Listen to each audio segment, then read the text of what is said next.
Hey folks, and welcome to the Deconstructor of Fun podcast. I'm your host, Mishka Katkov, and today my guest is Jordan Mazer, who's head of talent at a16z Games. Now, I think this podcast episode is very relevant and very insightful. As you very well know, we're living through some challenging times, a lot of layoffs at a lot of big companies and small ones as well.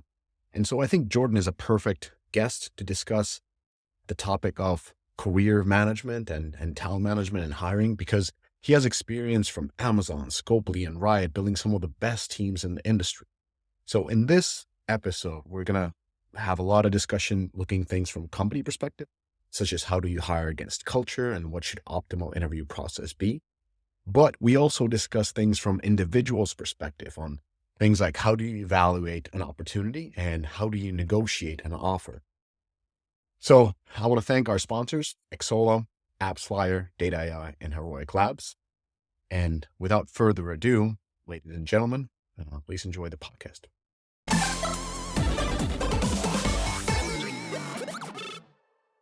Welcome, everybody, to the Deconstructor of Fun podcast. I'm your host, Mishka Katkov, and today, as always, a fantastic guest, Jordan Mazer, head of talent at a16z. It's one of the few top-notch venture capital firms in the world, and honored to have you here, Jordan. Misha, thank you. I've read so much from you since 2013 or something like that. I've been a listener, and I'm honored to have been invited and to get a moment to speak with you. Well, Jordan, you've shaved for this podcast, so I'm honored. And then I just learned like 2 minutes ago that this is your first podcast. I'm doubly and triply honored to be your first host, one of very many. I'm very sure about that. And kind of like leading to that, like you have a super impressive background, 10 years of experience in talent acquisition and human resources, working at companies like Amazon, Scopely, Riot, and now a16z. I mean, the who's who of the most impressive talent-filled organizations in the world. And you've been kind of in the shadows before, just like, doing your thing, building your craft, building your experience. And now you've been more active in LinkedIn, and that's how we kind of connected, because you had so many good points and well thought out opinions. And I had to ping you like, hey man, like we have to have a public conversation. So how does it feel to kind of go from the shadows to kind of like being in front of everybody? It's wild. Part of the experience, obviously internally, especially when I got to the point at Riot, I needed to have a voice within the company and to the teams that I managed, which at times were fairly large. But having a public voice is something, at least in HR, that often is something that you're advised against, right? Because there are a lot of potential risks that come with stating your opinion and galvanizing any sort of response that you might generate. And often the reality between what is interesting to others and what feels safe in HR, they're often antithetical to one another. And so it's been an interesting experience, but one that I think is really valuable and helps, that a16z really wants us to be out there, to have opinions, to share them, to help shape sort of the public discourse around topics that are relevant. And so it's new, but hopefully something that I can navigate without the sorts of risks that, we might, or some might encounter. I mean, you're doing great stuff. Honestly, like every time you post, whether they're more on a personal side or whether you kind of reply to somebody else's thread, they're very thought out opinions. Clearly, you have such a wealth of experience in your craft. So I think it's really great that a16z pushes its employees to have their voice, and especially I'm sure that people who know you, who have been working with you at Amazon, at Scopely, at Riot, they're like, what's going on with Jordan? Why is he posting all this type of stuff? But there's a clear reason, because there's a clear benefit. You didn't just wake up one morning and be like, you know what? I think I need to have a voice on LinkedIn. Like, what's the reason for you? I think, yeah. So I will talk about this probably in a bit, but a16z has a platform. I have the ability to put on the cape of the a16z cape and to potentially get attention that I might not have otherwise had.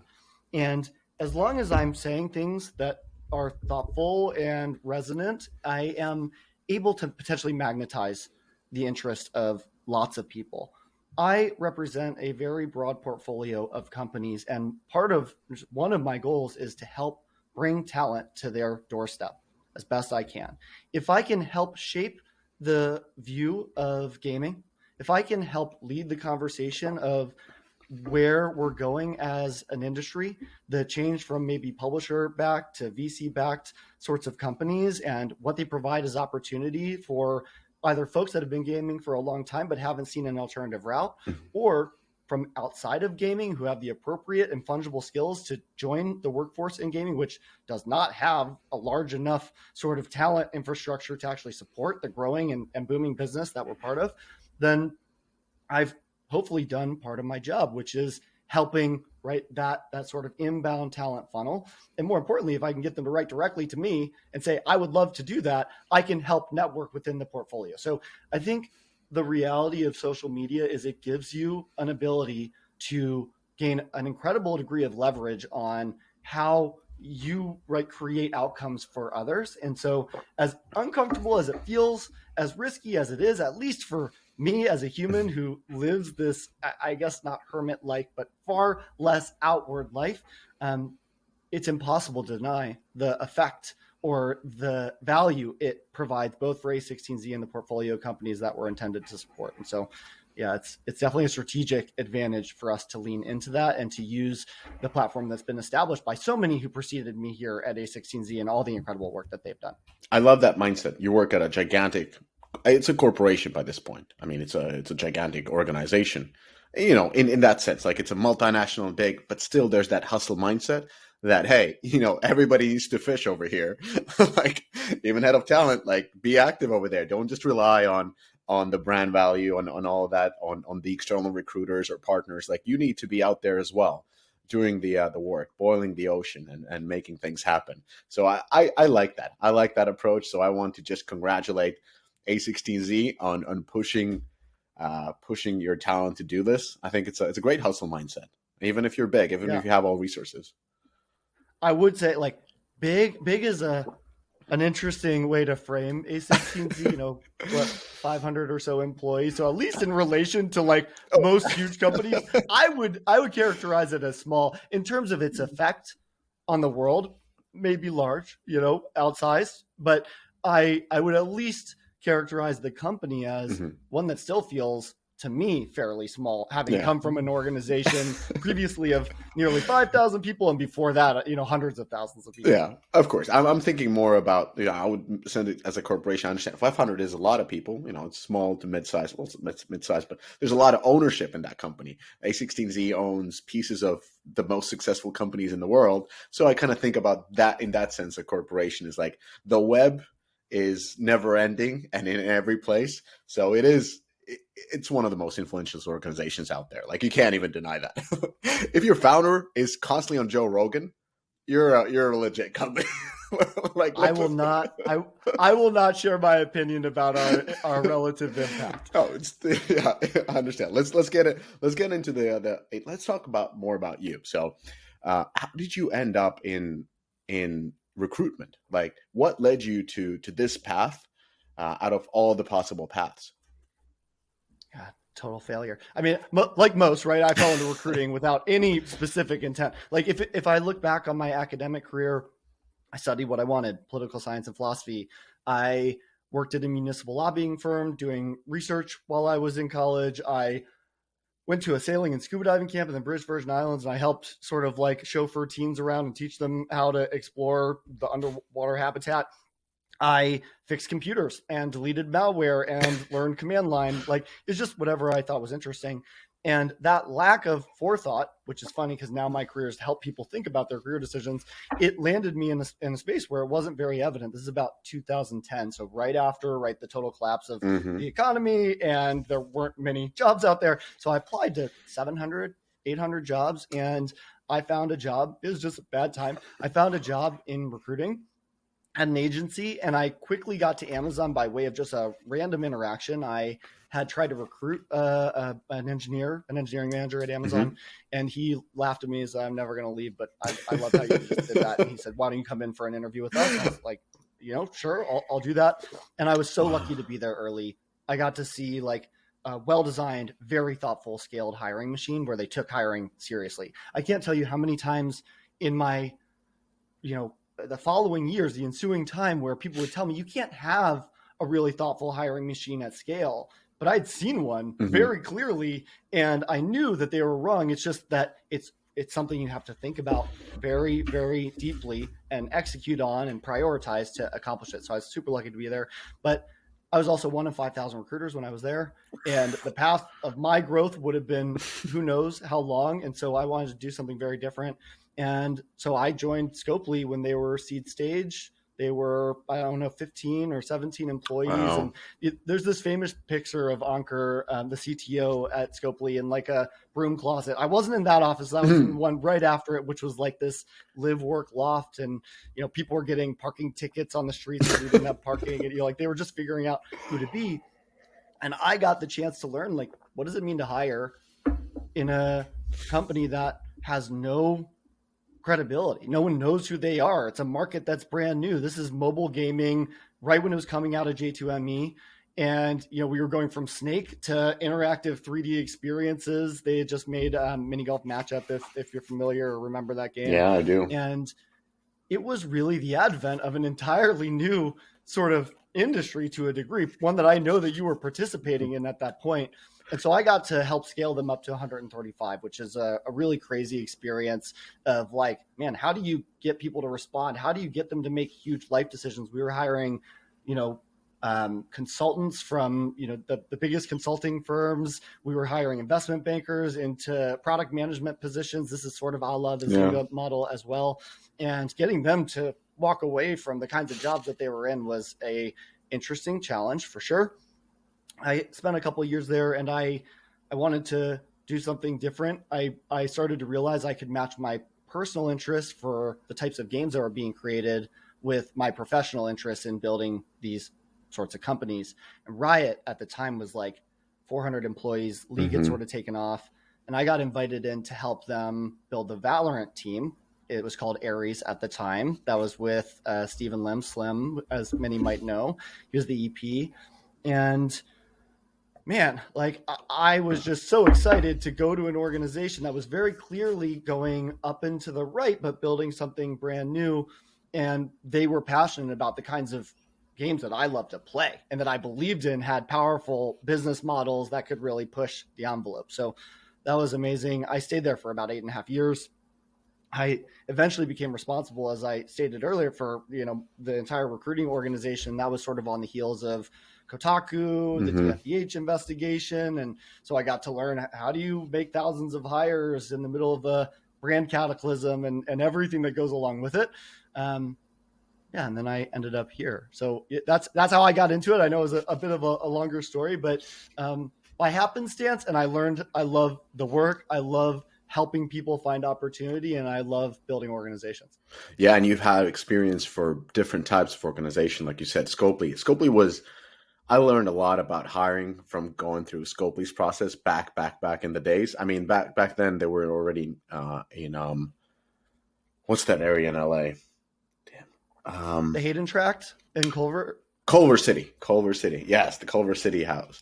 The thing that Scopely did really well, at least back in the day, was they made you feel that these are all friends and you're going to join this amazing community of friends and everybody's passionate about things and so forth. Like it was like one of the best recruitment processes I've ever had in my, Scopely invited everybody over and so forth. But I learned a lot. I still use the Scopely tactics and everything. It's just like inviting a person in and making them feel so welcomed. Like, you're going to come in here, you're going to have new friends. And that is a value proposition that nobody can beat. Like, money is one thing, but friends is much more valuable than money.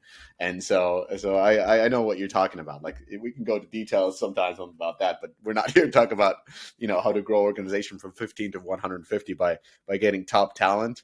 But that's also a pretty interesting thing. It was a fun place to be. Very interesting time, without a doubt. So tell me about, what is a head of talent at a venture capital firm? Do you have like peers you talk to, or are you the only head of talent at a venture? Like how do you define your role? Like what is this role?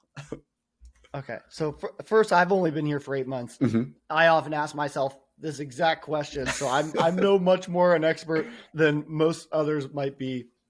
And there are certainly analogs, heads of talent at other firms and funds.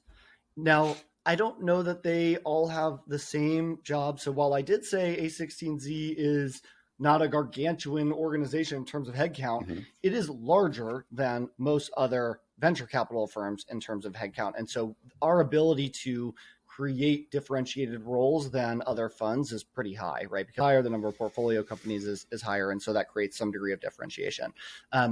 But I should say that A16Z's approach is to be founder focused, to provide them, all our founders, all of our portfolio companies, the strongest operating capability possible to enable them to achieve their goals. And one of the theses or underpinning foundational principles of that is if you need individualized skills, then we will bring them. So there are at least 3 funds where this is very clearly the case for us. So the first is bio, the second is crypto, the third for us is games.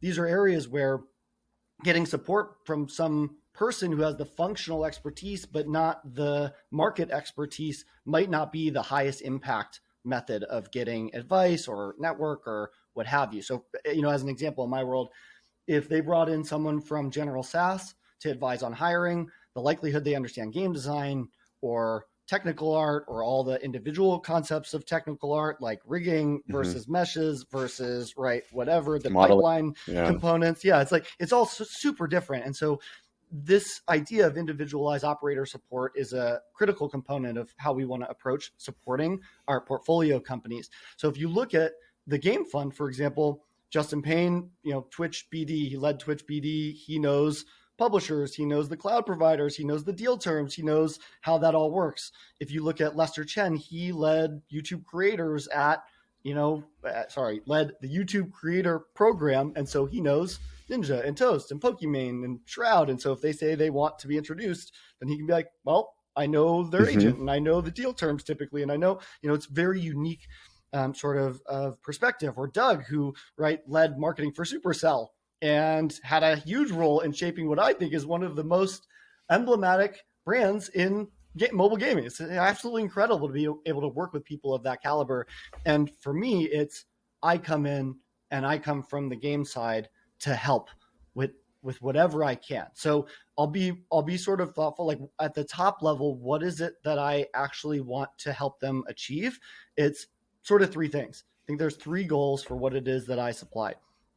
Founders should feel that operator contribution was instrumental in them meeting their business objectives. And in my case, that's stuff related to their hiring needs, right? The second is partners, investors, GPs, they see improved deal flow, earlier, more, or incremental deal flow as a result of my team and me being here. So maybe I know people in the industry who are raising capital who might not otherwise ask for it. Or maybe I know people are looking for jobs and I say to them, have you ever thought about making a new game? Why are you going to another studio? Why are you seeking publisher support? And maybe I can help sort of reorient them in another direction. I also should be able to help close deals. So when people come to us and say that they want to be funded and we're being considered among many other potential funds, it is my and my operating peers' job to convince them to say, it's not just the dollars that you're going to get. It's all of our relationships. It's all of our knowledge. It's all of our expertise. And in my case, that's, I know a lot of people who've worked in gaming, and either I can help or introduce you, or I can introduce you to people who might be advisors or SMEs or any number of subject matter expertise that'll help you achieve your goals. The third thing about what I'm trying to achieve with them is that we are healthily serving the talent community outside of A16Z to achieve those goals. So it shouldn't feel like I am using the talent communities to help our portfolio companies. It should be symbiotic. So if I'm doing the first 2, creating the Portco opportunity, the Portco upside, giving them advice, and our partners are seeing deal flow, but it's at the expense of talent, that is a very short-sighted approach. And so the balance needs to be my interaction with talent, A16Z's interaction with talent is one that is really healthy and both sides win as a result of, right, whatever sort of engagements, relationships, hiring outcomes, founding outcomes, everything that follows from the work that I do. So what do I personally do? My day-to-day is different, and I have to figure out how do I achieve these goals. But at least I think there's a degree of clarity about what it is that I'm trying to achieve. And I'm happy to go into detail of like examples of like how this actually plays out day to day, but maybe that helps give some scope or thought. No, this kind of goes back to that first point of you being active on LinkedIn, that hustle mentality that everybody in A16Z seem to have. You know, it just going to, like, I didn't know that in your role as a head of talent that's helping these companies to recruit better. I mean, recruitment is the most difficult thing for a startup. Number one, getting the needed talent to move forward, bar none. It's difficult for large corporations and established companies, but it's super, life or death for startups. So in that sense, it's an amazing role. Not many funds have, at least at this point. All the funds are listening right now and hearing what you do, and then they're going to open up their job positions and describe these things. Anyways, so you're kind of like trailblazing. But what I find very interesting in your position is that you're still there. You're improving the deal flow. You're helping to close the deals, and this goes throughout the organization. So even if you're in quote unquote supporting role, or as you say, an operator contribution, I don't know what I wrote. In an operator, contributing operator, helping role directly. Anyways, so even if you're in a quote unquote supporting role, not kind of like one of those investors, you're still actually helping with the deal flow and closing of the deal. So that's fascinating. That's really fascinating. And of course, in your particular position, I mean, you probably meet the most talent than anybody out there. So your Rolodex should be the deepest. I hope. Yeah. I mean, I have the combination of God knows how many years of taking anywhere between 12 to 16 interviews on a daily basis wow. year after year after year. And I, on top of that, continue to do that. Like yesterday, I had 9 calls with talent. And for me personally, it's critically important that I understand the way that talent sees us, how they're thinking about opportunities in the portfolio. Over time, who knows, my role might change. I might get away from doing it every single moment, but it's part of the value that we provide. And in fact, I'm nervous about, right, the longer I spend at A16Z, the further I'm going to be from feeling and knowing what the organizations are like, what the talent's like, what the competitive organizations are like. When I talk to talent at Riot, especially say, for example, when I was staffing Valorant, I understood every shooter studio. I knew their delivery models. I knew how production was arranged. I knew how they were compensated. I knew whether they liked certain leaders or not. I knew the culture. I knew, right? That's all incredibly valuable. It is much easier to attain when you're talking to people in those organizations every single day. And so I think, no matter what I do at A16Z, it's really important. I continue to have those conversations because that's what I'm supposed to bring back to the founders, whether it's, a shooter or it's some entirely different organization or construct. I should have a good amount of knowledge and awareness to be able to provide, or at least to be able to connect them with people who will know those spaces. So that leads us to an interesting conversation, because you have Scopely, you were basically hiring everybody from 15 to 150. There's all the roles are needed. Then at Riot, you go in and you staff up one of the best teams in the world, and you're very focused on a specific genre. Now with Games Fund 1, I would throw a number, you don't have to wink or anything, but likely you have like 70 portfolio companies, probably more, probably less, but just a number out there. How do you scale 70 portfolio? Like I'm using 70. I'm just trying to throw a number. You don't have to confirm or deny. I don't even know if you can speak about those. But how do you scale tens of companies at different stages in their life cycle? Like, how do you prioritize who gets help? What is every one of them is doing different. I'm blanking on all the, but you have companies making shooters. I remember that. You have companies making, like, you have a bunch of X-Riot teams. You have companies making MMOs. You have companies making sort of a not game engines, but Ready Player Me. He was here on the podcast, but that's one of you. Anyways, I don't want to go to the details. I just want to understand, like, how do you scale all these different companies? Yeah. So one, I'll say between Game Fund 1 and Speedrun, Oh Speedrun yeah, being speedrun as well. That's part of the yeah. broader approach. We do have lots of portfolio companies. So I Hmm. won't say just how many, but it's certainly more than one company, which is what I'm used to actually supporting. Let's say I mean, yeah, tens. at least yeah, tens, yeah, whatever you want to say. I do have some experience with competing priorities within a single organization, but typically there was a top down ability Hmm. to hopefully set directives. That wasn't easy to write, if I'm being honest, but at least there was some framework, right, Yes. to operate in. But here, that's not the case. So I think the first thing is to recognize that there are three things that we provide in terms of service. The first is just off the shelf resources. Like, what can we create that's leverageable that anyone doesn't need to recreate? This is like table stakes to me. It's Hmm. like job descriptions and interviewing guides and best practices on closing offers, something that someone can pick up if they either don't want to engage with us or they don't have the time. It's like, here you go. Here's a market of information that you can look through that we have written and that we feel really strongly about, and take it or leave it. So that's part one. To me, part two is guidance. Sometimes it's like right now guidance. Like, I've just made an offer to this person and we had this weird interaction. Like, what should I do? And we can talk to them about those circumstances. Sometimes it is, hey, I'm thinking about offering this person. Do you know anything about the work that they've done, or do you know anything about Hmm. their organization? Do you know that kind of stuff? And so maybe we can either opine, or we can introduce them to someone that we know who might be able to opine or give their thoughts. So that's super valuable. So I'm just giving the framework before I give Yes. you the prioritization component. The last in that sort of how we give guidance from my perspective is that we sit there on longer term strategic things. Hey, you guys are planning on hiring 100 people in the next year. Let's spend an hour walking through how you might achieve that and what to maybe prioritize in an effort to do it. So there's different forms of guidance that we could provide. The last is network, right? Like, just straight up, we know a person for your jobs, or we know people who can help you in staffing those jobs, or we know, right, like we can bring our network to bear on, right, what it is that you're trying to accomplish.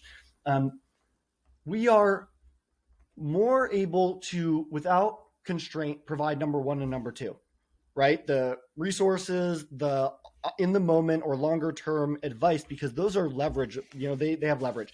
The last one, the network one, is the hardest one. We cannot be a replacement for, right, the recruiting organizations within all of the portfolio companies. And that is something that I'll clearly state to every single one of the Portco founders that we interact with. Hmm. Like, if you're going to hire 100 people, like, I am not your conduit by which you'll achieve that, right? Let's be really, really, really clear. However, I can help you build your recruiting organization, or I can help you think about what you need from those people or interviewing your recruiters.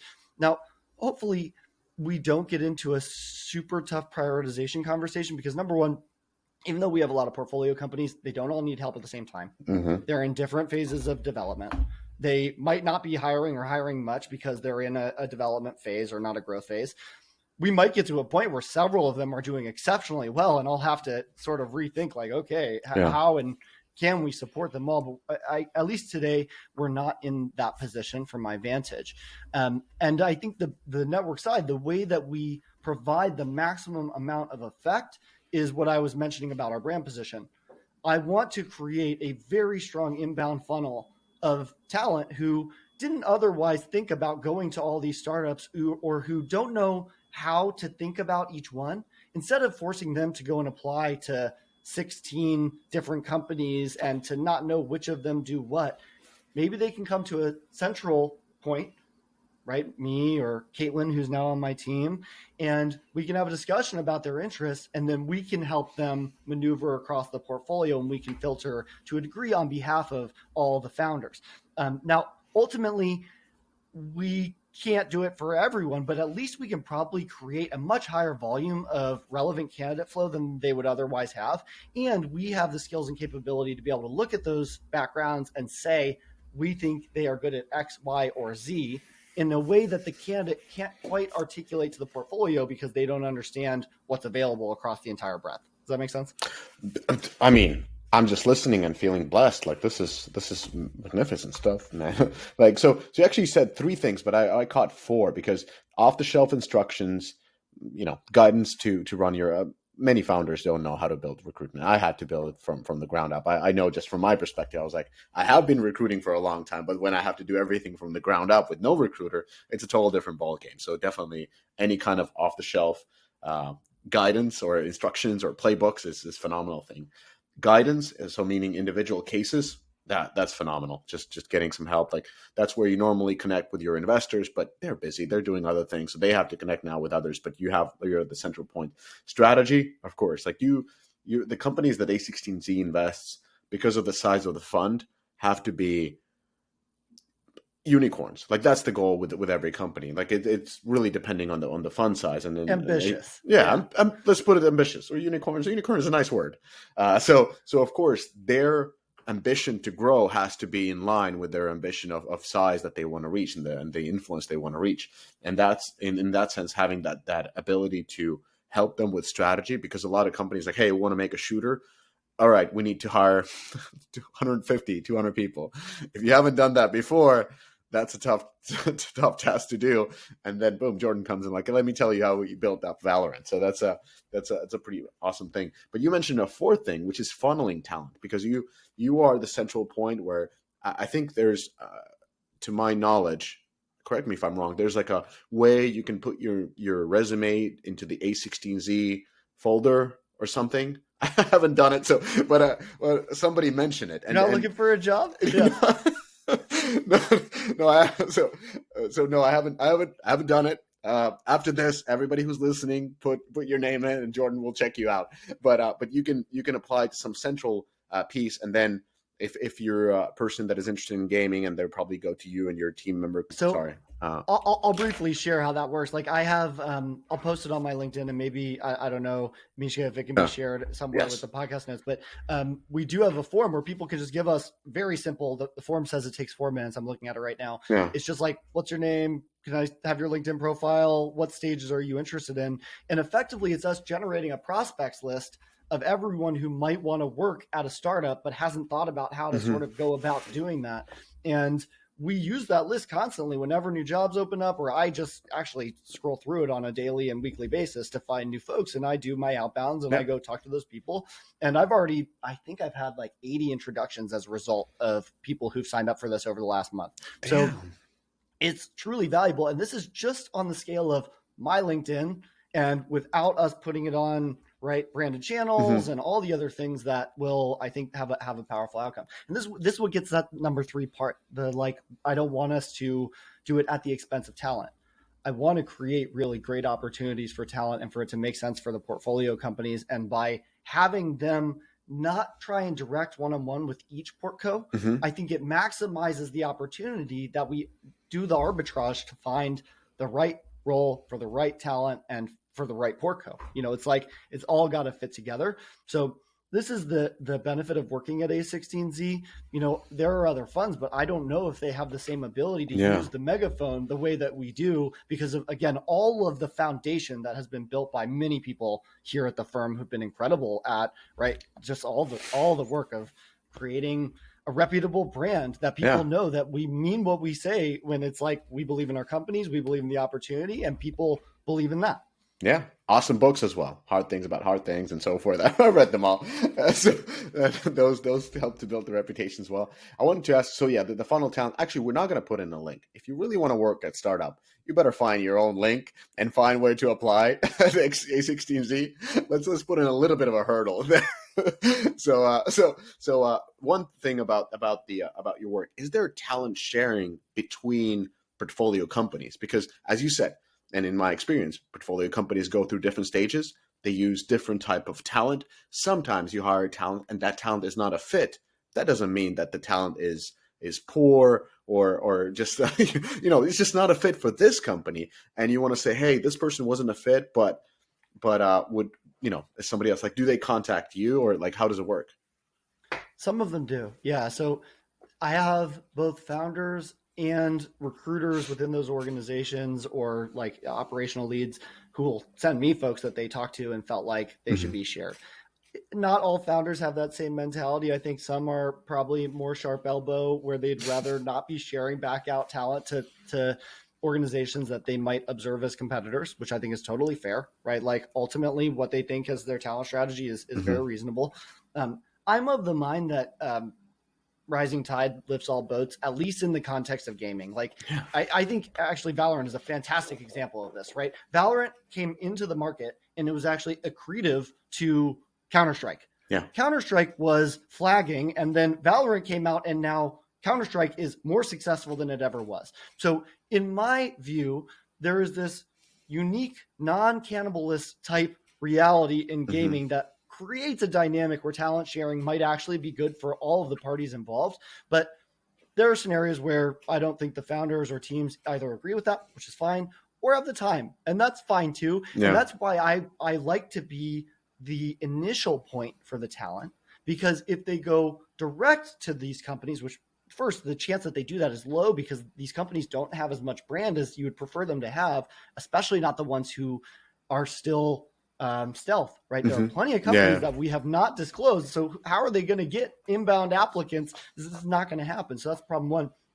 But if we are the first stop for them, we can help find the next opportunity if we're aware of their existence and we know that they had a conversation and we know it didn't turn it into something, and then we can move them over and say, actually, you fit better for this other organization. So I don't think it's a general practice to share across organizations. I don't think it will ever become one, but I do get plenty of people who share back with me when they feel compelled to do so. Yeah. I get it. I mean, you're a good karma type of a guy, so I figured that you would like people to share, but I know some people are more cutthroat and they don't want to give anybody any edge. But I get it. That's fine. Let's shift gears and talk about interviewing. So, as you said, even now you're interviewing like nine people a day. I don't even count how many people you've interviewed over your 10-year career, but let's say it's multiple thousands of people. So I wanted to ask you, like based on your very, very broad and just an amazing experience, like what are the what makes a good interview, and what are the common pitfalls in an interview process? You're gonna have to rein me in on this subject because it's something that I could go on for, I think, days discussing. So if I fall off a cliff, just bring me back. Just give me like few strategies, few key pointers. I'll start with what is a good process. To me, it's one that's clear to both the candidate and the team. Like, we know what we're doing for assessment and how we're going to do it, what the steps are, what happens in each one of the steps. It's reasonably fast. And that's good both for the candidate and for the team for a variety of reasons. It's considerate of the talent, especially if you're hiring high skill talent. If you're hiring high skill talent, the problem is high skill talent is often highly sought after. And so anything that you're pushing the cost of interviewing onto the candidate, meaning they have to do more take-home tests and time without you being there, or you're creating a dynamic where you are hurting your chance of hiring them, and you are widening the gulf between you and them and understanding who they are, how they operate, a number of things. It should clearly assess needed skills and behaviors and not a whole bunch of other stuff, which is an important element to me. And it just gives the best chance to forecast success in the job, meaning like you're vetting skills that are critically important, and it enables you to see into the future. There are a lot of interview process that I think just do all sorts of assessment, but not actually relevant assessment. And so they don't really achieve the goal. So that to me is the general characteristics of a good process. The common pitfalls to me are like wasted interview time. You only have so much time. You better use it very thoughtfully. And when you're not, you are throwing away incredibly valuable opportunity and at a very high cost, right? When you get either the wrong information or no information for a decision that will have a huge impact, every hire, especially early, is a potential step change up or down in terms of your ability to meet your goals as an organization. And so if you only have 10 hours with a candidate and you waste 3 of those hours, that is a huge, huge mistake from my perspective. So wasted interview time. Second is duplicated assessment. Like, you shouldn't have 5 people assessing the same thing unless you intend to do it and you think it's super important that you do it. In most cases, people don't intend to. They just do it by mistake. The third is misunderstanding the role or the skills needed, right? Not clarifying upfront what's the job and what do we need from those people, and what are the behaviors we want to see. The fourth is a sort of like an aside. It's a behavior of interviewing, which is purposeful antagonistic interviewing, like trying to piss people off, Oh, trying to make them wow. uncomfortable, trying to see how they react. I've seen and heard a lot of this in interviewing, and it's like, don't. It's not good, because even when you find candidates who behave the way that you want when faced with antagonism, they probably won't accept your job. So not a good way to I've actually. had that. Now that you said it, I was like, this is crazy. Like, who would do that? And now I remembered I had it. And I refused the job. Like, even that's It's a weird approach to doing it. What you want is to figure out how they operate under stress, but like there are other ways to do it. Mhm, And then the other common pitfalls to me are unstructured interviewing, just not really clarifying what you're mhm. doing. And then there's other examples of this, like a panel interview, coming in and interviewing in front of 10 people at once for a role that isn't really well suited for a panel interview. So that's like artists often end up in this scenario where they need to do a portfolio review in front of 8 people. And it's like, when would they ever have to meet 8 strangers and defend their work in the natural course of their day to day? They never would. And so it creates these really negative experiences, both for Yeah. them and how they're perceived. So that's the common pitfalls. I'm Mhm. happy to go into like any Let, of let these me to let give me you some just clarity. ask you questions based on my experience as a hiring manager or whatever, in my experience in hiring, and you just correct me all the mistakes that I've done. So one thing I always say, always test, and people are like, always? I was like, always test. Because it shows to me, like, you tell me if this is wrong, but this has been my mantra, is like, the test has to be like, well, let's have it at 4 hours, maximum 8 hours. It can't be more than 8 hours. Let's give the person a maximum amount of time. Sometimes if it's a technical person or an artist, we've pulled them into a Slack channel where they can interact while they're doing it. So it's almost like they're doing their job, and there's no time limits. We are accommodating. We just want to know that you tell us when it's going to be ready. But if there's something happening, this is not your job. So of course, the reason for that is because it allows to assess the skills, which is probably the most important part. The other parts are very important, but skills is of course the first thing that you're hiring against, and it allows to test for motivation. If you feel that you don't want to do even a test because you're so talented, then that poses a big risk. But that's again a very European mental mindset, because hiring is easy, firing is impossible in Europe. So we have to be, we do our DD really well. Is that a wrong approach? Um, Evaluating hard skills and trying to gain Mm-hmm. confidence in your assessment is totally appropriate.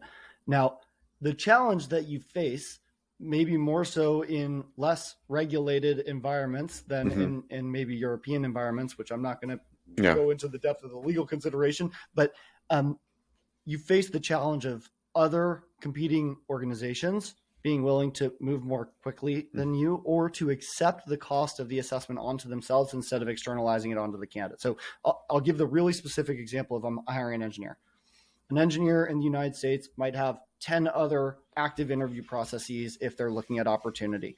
And it's not that they're too lazy. It's not that they don't care. It's that they have a job and they have other organizations who are going to exhibit to them what they think is a higher degree of being involved or believing in them. Mm-hmm. So I'll give you the differentiation to me on this. If I want to do a 4-hour test on an engineer, then I probably shouldn't say to them, go do it as homework.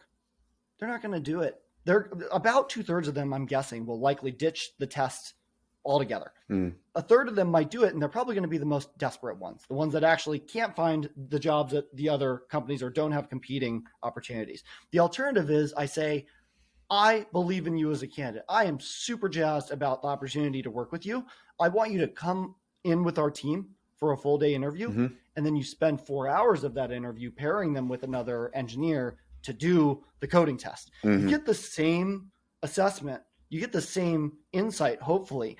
You don't alienate them. You don't give the opportunity for them to just walk away. They're probably not going to see that test and literally walk out of the room like goodbye. That'd be a really weird thing, right? So I think you need to show them a degree of being committed to their candidacy, and not sort of saying to them, I need to see you pass this test before I give you a real shake. So you gave perfect context. Of course, the test is not where you start. The test is towards the end of the process. At that point, the person feels like, oh man, this is a great organization. I really like them. We like you. Like we're practically there. Like let's go out on a date. Let's test it out how it would be, living day to day. Or yes, you're absolutely right.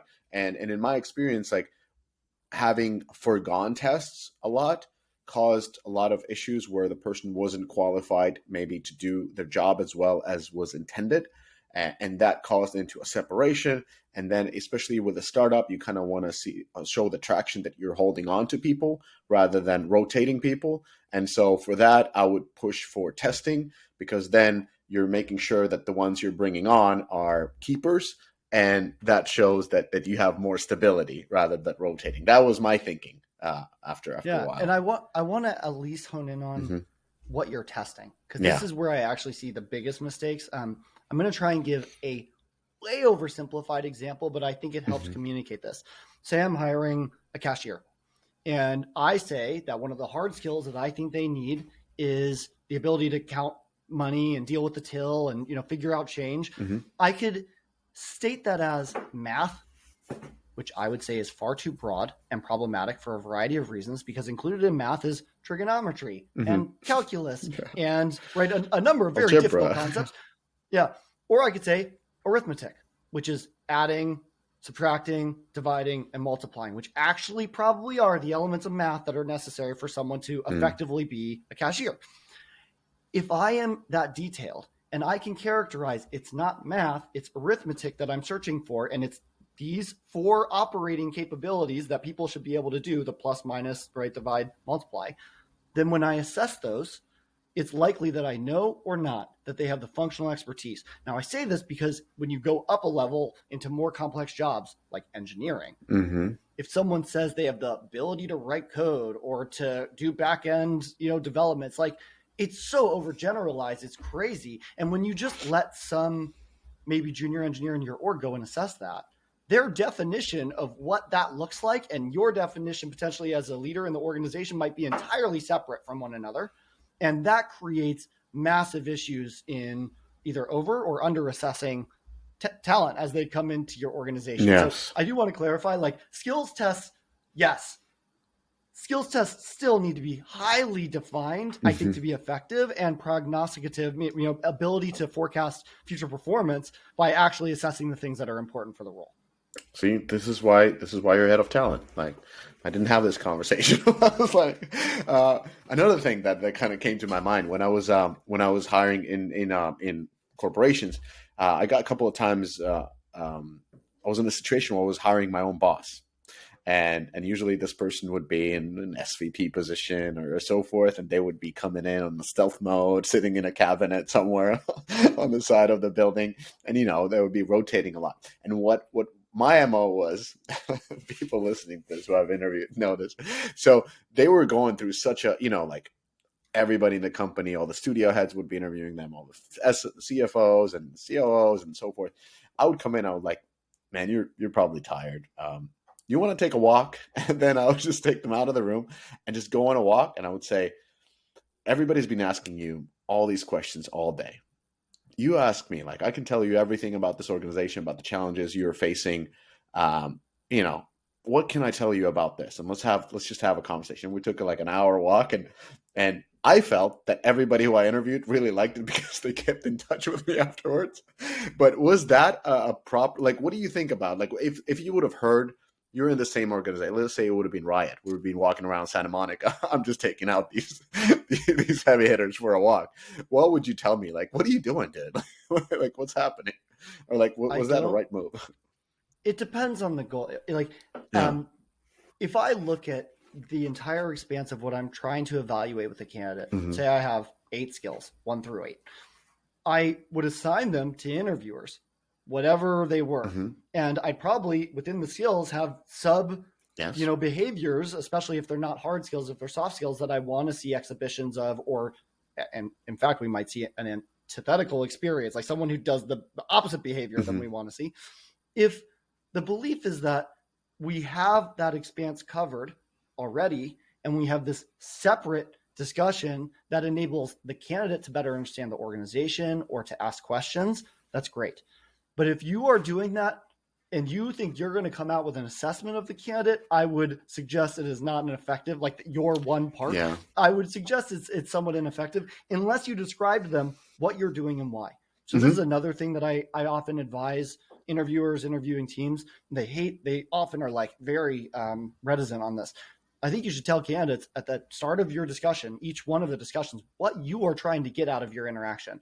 Hey, my goal is to understand your management techniques, and that includes how you hire, how you set expectations, how you might sort of lay out the common things that you're going to evaluate. And then if you say, and the way that I do that is by asking you to ask me questions so you can better understand the organization, and I am seeking to understand how thoughtful you are and what amount of sort of foresight you put into doing this. Maybe now you're setting them up for success, but I've never heard of this being an effective technique, nor have I seen research that suggests that you should approach it that way. Typically, the most effective technique, at least from the research, is seeking previous behavioral examples and understanding them in the context of that previous sort of, space, because they're not in the mindset, and they shouldn't be, of where you are. They spend every day, all day thinking about where they were, and to come in and to be prepared to tell you about where they're going is sort of like an ineffective way to understand how they'll behave. Yeah, I'll give you a little bit more context. I failed on the context. So yes, every person was interviewing for certain aspects. Mine was more about product and market that I was, which are my fortes. And so we were talking a lot about product strategy and market strategy and what they have seen and so forth. And they were asking me about like, what are you thinking about this? And it was like a very friendly conversation, but it was also for me important because what I like to have with my managers is that I'm not the type of person with one truth. I talk to too many people where I can't say like, this is the way. There's many ways. And so I enjoy very much of like, hey, these are the many ways of doing. What would you do in this type of situation? I kind of want to see how the person is able to take even conflicting information, conflicting practices, and then conclude their own decisions of how they would approach this, whether it's go-to-market strategies, which are, again, you can have absolutely conflicting market strategies that would work equally well. And so I'm trying to like always like provide more context and see how the decision-making is at play. I think that it can work. The challenge is in some cases, it might not provide some of the potential candidates the framework to be successful when they might have been successful. So I think you probably get more false negatives in that approach as a result of how you interact, because you're not sort of like giving them the ability to very clearly, answer a question that you're providing them. You're sort of leaving it to them to generate that interaction. So it's not to say you might not hire someone great. It also sounds like you were angling to hire someone that you wanted as your manager, but not necessarily angling to hire the best potential manager for the organization. Those two things could be at odds. That's Jordan. See, you changed my mind. I mean, I'm not that I'm doing it. Like this was years back, but even now, like this is absolutely great. I shouldn't have done it. See, we didn't have anybody tell me. I think it's totally fair. I just think there are different motivations at play. Yeah. But you're absolutely right. I'm trying to hire a manager who I enjoy talking to, who I enjoy going for a walk on one-on-ones and talk about complicated topics. And see, this is what I mean. So let's switch gears. Culture, that comes a lot with all the hiring. Many ways, quite nebulous. If I would say, it's like not like everybody knows how to build a culture, what goes into it. Even definitions of cultures, if you ask 10 people, could be all different. So this is actually this is the LinkedIn conversations where you engage, and I think there were some others. This has kind of led to my thinking. Why is hiring against culture so important, and how do you take that into account in the hiring process? Okay. I'm gonna try and provide frame of something that's totally outside of a company for a second, and then come back to it. Yes. In the most quote unquote simple relationship, like two partners, who are either married or live together. Simple, right? Like, no, right? Relationships are not simple, even between two people, where you think the common objective of just happiness and partnership are like pretty clearly understood. They are not. And in fact, many relationships work in with totally different approaches, right? If you ask all of your friends and everyone you know who've been in long-term partnerships that are healthy, like they probably all act very differently day to day. So that's at like the nucleus of two humans interacting with one another. If I expand like another layer out, I look at like a sports team. Sports teams are like at least reasonably small. Typically, they have right a pretty clear definition of success, winning the season or whatever. But most coaches have entirely different strategies for coaching their players. Players can be very effective in one organization, but not another because of the coaching strategy or the playing strategy of what they expect of all of those players. I'm not going to use any sport to keep this sort of like, hopefully globally friendly. There's no single standard of operating and hiring a team and how everyone acts in that team to get to right an outcome. Companies are like a whole nother level of complexity beyond right those two things. You have potentially hundreds of people, all of them interacting towards a probably far more nebulous set of goals that are ever changing. And so the idea that there's like a right or a wrong, I just want to put this aside, like there is no right or wrong, right? There's strategies that are probably universally wrong, is my guess. There are probably strategies that are more likely to succeed, but all of them are bets that are being made with the input of what is the product? What's the market? What does that mean in terms of the talent that we need to attract and for them to organize? If I am building a factory, I don't necessarily want a whole bunch of like inventive people who want to change everything and are super creative. I'm like, no, like you're going to put the thing on the thing and it's going to keep going down the line. And if that bothers you, like you can't be here, right? But if I am building the next sort of GPU, like if I'm Jensen Huang and I'm building NVIDIA, like I want the opposite of the factory worker. And so the culture that I need in the values, the behaviors I need from my employees is entirely different because my business objectives are very different. So I want to start with that. Like culture, quote unquote, is really important because it supports the sort of strategy for whatever it is that you're trying to do as a company. And better understanding who is needed to accomplish that and why is very helpful when you're going towards, whatever objective it is that you have. But I want to be careful about using the word culture because I think it's a lazy thing. I think people say culture because they haven't done the work to define and articulate what they mean in terms of behaviors or values and why they're important in the organization, and to consistently over and over realign the entire company in all of the potential checkpoints where they can do that. It's during a hiring process, it's during performance reviews, it's during any sort of interaction where you might see something that's out of whack. And so it's far more effective to say the culture is these series of behaviors and values that we want to see exhibited, and to write them down and challenge them over and over again and potentially change them. They should be, interactive things, living and breathing. If you decide this isn't actually serving us, your business strategy has changed or your assumptions proven to be not the right assumptions, then you should ditch them, but you should try and characterize them. If you look at, Amazon, I think they're the best example of this. They have 14 leadership principles. The principles are very clearly defined. You're frugal, you're right a lot, you think big, they could articulate all of them, and then they fight about, in a healthy way. Fight to me is not a bad word. They argue about, was that or wasn't that an example of the behavior that we want to see in our organization? And when they do talent reviews, they argue about, were those examples of what we want to see? And when they hire someone, they say, is that what we mean when we say customer obsession? Was this person customer obsessed in this other place? And so they find all of these interwoven sort of moments to have these conversations that constantly help everyone have a shared understanding of quote unquote culture. Because when people start with that, what they're really saying is I like this person. I would sit there at a bar with them, or I would go on a plane with them, the quote unquote airplane test. What they're not saying is, they exhibit these 14 specific values that we think, or 10 or 8 or whatever number, that we think lead us to the goals that we have. So I think once you've done the work of defining them as an organization, which is hard, to be honest, then you get to build your assessment. Then you get to figure out what questions you ask. Then you get to figure out how to evaluate them. All of those help do that. And so to me, some of the practical tools that help you actually interview against quote unquote culture or the values and behaviors are, you set and define the behaviors, you use a structured interview format, you require interviewers to tell you the examples of the behavior they don't get to say the synthesis. I think they are not culturally aligned. It's like, I didn't ask you that. I asked you, were they collaborative? Mm-hmm. I asked you, were they frugal? I asked you, and then they need to describe like, well, I think they were because, and then they would say what the example was. Now, as a leader, you get to look at that and say, I agree or I disagree.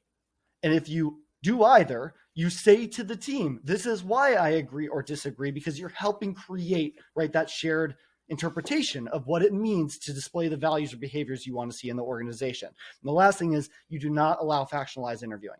This is something that becomes worse the bigger the organization. But if a team is like, only we interview the members of our team, and this other team's like, only we interview, it creates this world where these very distinct subcultures can start to rear their heads within the company. And so it should be that, no, we get to invite an engineer from another team, and we get to invite an artist from another team to be part. Now, maybe we represent more of the panel, but we certainly need others to be here, because that's how you keep this substrate of interwoven fabric of values. Because if you don't allow others, you create this like, echo chamber within factions of a larger or growing company. Awesome. I wholeheartedly agree. I remember like at a company that I was working once, I was a hiring manager, and they told me, just see if the person is is a cultural fit. And I was like, I don't know what that means. What does that mean? Yeah. And then the values were one of those values you could pick from a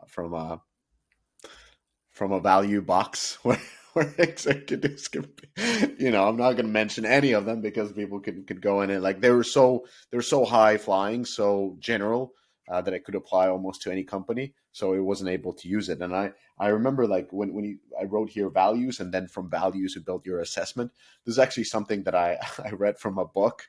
I forgot which one, but Patrick Lencioni was the writer. I forgot the name of the book, and he was really describing this sort of maybe. Yeah, no, it wasn't Five Dysfunctions. It was one of the other ones. I remember the cases. He was like, the guy was an executive and he was running a restaurant, and as an off time thing, as a retired executive, Okay. and then he was able to hire like the super crew or change them. Anyways, but in that, it really went into like certain aspects they were looking in a person, let's say humility. And it wasn't just like if I would say, hey, we should just hire against humility. My perception of humility might be totally different than somebody else's. But they would write a lot of different questions that are gouging humility and what you're looking from the answers for to see if there's perceptions of humility. So that was at least what was helping me. Again, I didn't have Jordan to sit down with me and tell me what to do. We didn't have a16z as an investor, but that was a good help, and probably like you're helping at 100x of that level. I mean, if I give a really brief example, and someone from Riot might be upset that I'm sharing this, but I don't think they will. Customer orientation is a big value for them. It's one of the very clear things that they care about. They call it player focus, but it's basically customer orientation. Yes. And they have that defined as 5 things: setting expectations, anticipating needs, resolving issues, building relationships, and basically dog fooding, self-adopting. And then they have definitions of what bad sort of example of this is, a mediocre example and a great example of setting expectations or of anticipating needs. So it's no longer like what do we mean when we say we're customer focused or player focused? It's actually like, here are the 5 exact things that we mean. Here's a scale of what good and bad looks like on each of those, right, different sub sort of variations of the competency. But how do you interview against player focused? Like let's say a designer. Well, designer is too easy. Designer is so player focused automatically. Let's say a programmer comes in, back end. Let's throw back end. The furthest away from the customer. You got to figure out, number one, customer is a loosely defined thing, right? Like they might have, and reasonably, different customers. They might see, the internal team that they're interacting with as the customer. They might see their manager as the customer. Really, the first thing you want to figure out is, how do they define their customers and why? And so you might ask, tell me about a time that you over-delivered for a customer. That's like the first question. You're going to get a sense for like, well, what do they think is the customer? Why did they think they were over delivering? What were the original expectations, right? They're hopefully going to start providing you with this story. You typically want to give them a broad expanse to answer the question, see if they can give you this stuff at first. If they don't start telling you those things, you might follow up. Well, did you set expectations? If so, how? Right? What was the format of that conversation?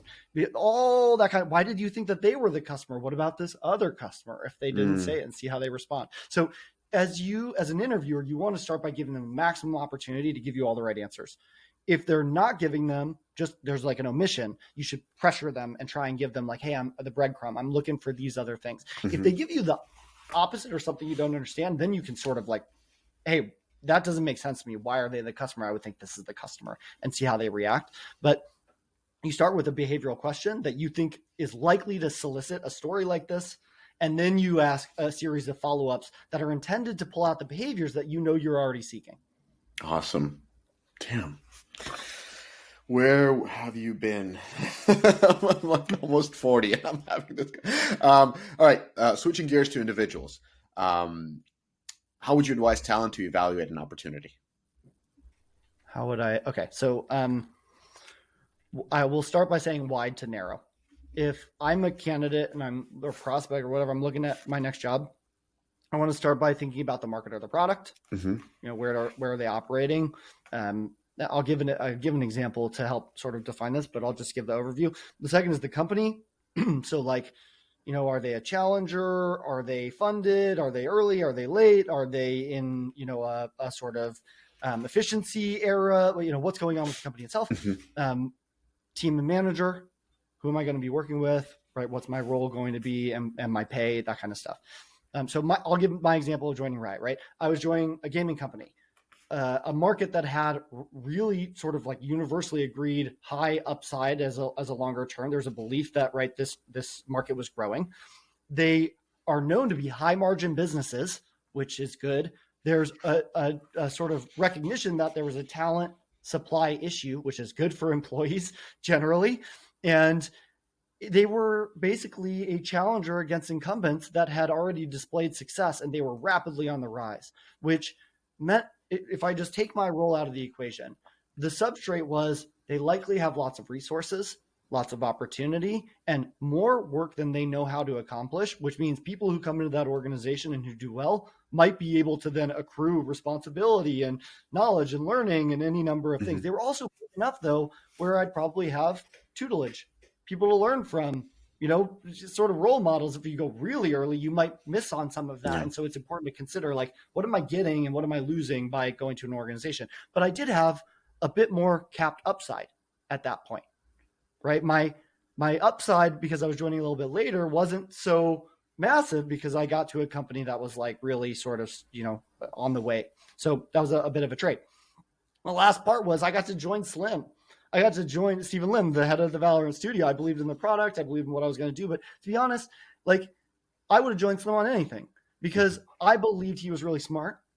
I believed he had done really cool things, not just cool, like he was successful and was going to do more really cool and successful things.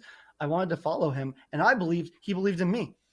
Having someone who believes in you in an organization that you believe in is such a good sort of, you know, cross section. You need to think about, like, what is the market doing? And then, do I believe in the company in the space? I think a lot of people are super short-sighted on this. They think, like, what's my base salary? You know, what am I going to sort of get right out of the gate? What's my title? And it's like, man, you're losing sight. Like, you got to look way past all of that. In fact, when I joined Riot, to put my money where my mouth is, literally, I took a 50% pay cut. Wow. I did not care. I knew that they were on a very different trajectory. I knew that they were going to have a shortage of talent for their broad needs. And I felt confident I could prove myself, especially under a leader who seemed to believe in me. And so if I can give advice to anyone, it's to think like that. Don't think about tomorrow. Think about 5 years from now and whether or not you believe that you can put yourself in a position, which I think is much harder, to be honest, at a big company than it is at either a small or medium, rapidly growing company. That's also, it's really cool that you told about the pay cut that you took, because that you believed it was an investment from you. You believe that you're going to get less now, but you're going to get more in the future based on the trajectory that you're expecting. And that also also kind of states a point that it's not only about base salary when you're looking for top talent. Pretty clearly. Like, It's not. It's yeah, not. It shouldn't be. And like yeah, people should be able to make bets now. Some yeah, people can't. They have mortgages and they have financial commitments. They have things that disbar them from having that degree of flexibility, but then they might not be right for the org in the first place. And that's the exactly. truth. Sometimes like you just can't have everyone that you want to have from a functional expertise standpoint. All right, cherry on the top. We started talking about money. so this is maybe if somebody was sleeping till this point, this is the most valuable part. I don't know if they're sleeping to this point, but if this is the part that is for anybody who's listening to this, and that is, well, except those who have exited and not gonna look for a couple. Anyway, to cut that part. So this is for most of the listeners, is like, how do you negotiate an offer? So how do I get the maximum, and Yeah. it's not even the maximum. How do I get the fair share? Like, it's hard to say because you said that you took a 50% cut and that was actually the right decision. So how do I just negotiate the offer? That's it, basically. I think you start by accepting that most great companies know they need to pay you competitively, either upon hire or after when they see your performance.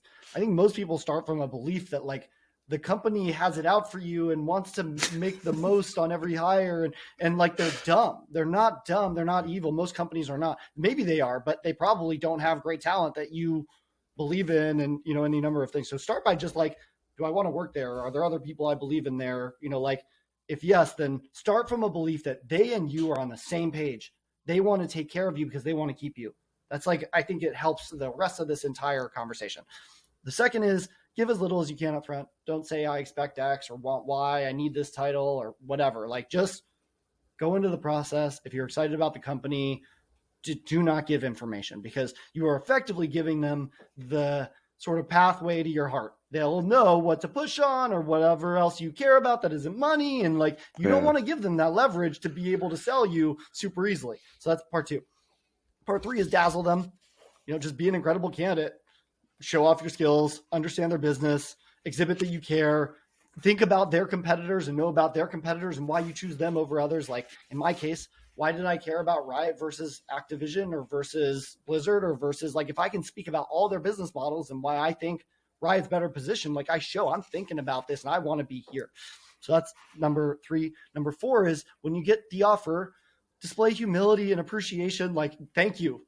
I'm so excited that you believe that I can be here. And like, I am just like, I am appreciating that you are willing to give me an offer.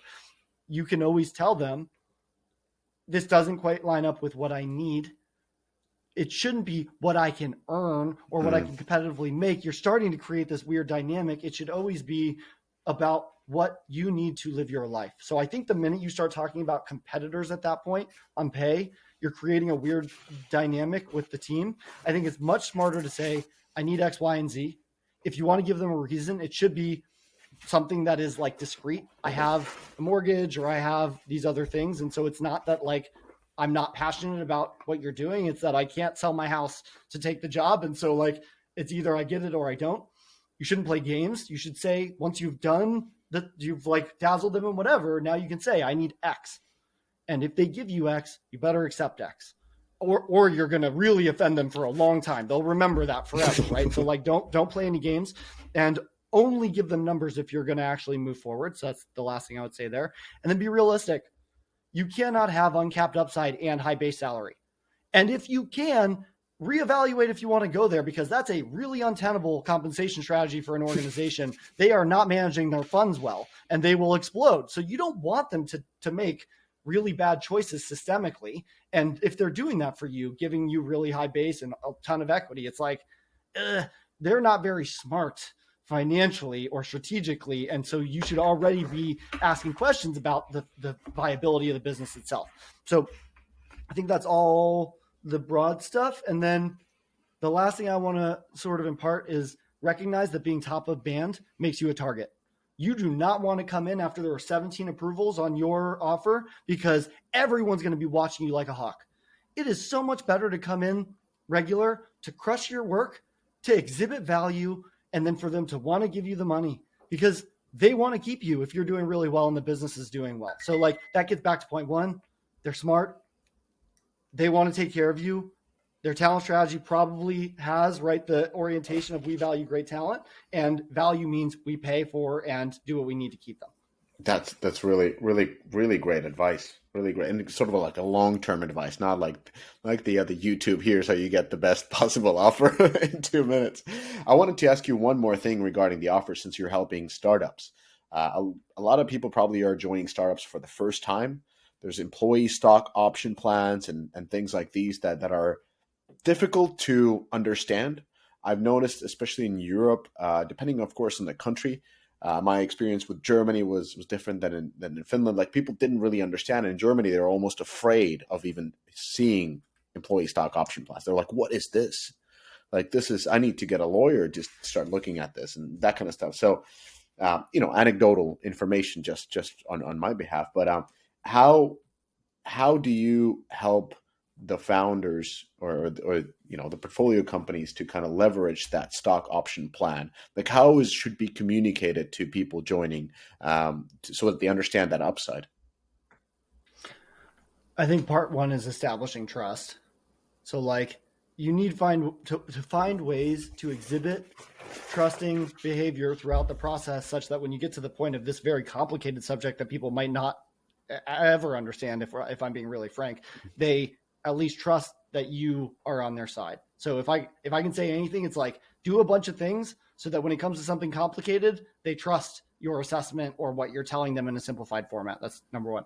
Number two is be as transmissive as you can about the stock option plan, about whatever it is that you want to share, whether it's your valuation or what have you, and take the time to sit down and talk them through and to get them as much of a perspective as they can, because ultimately you are selling the dream, and them understanding that is important.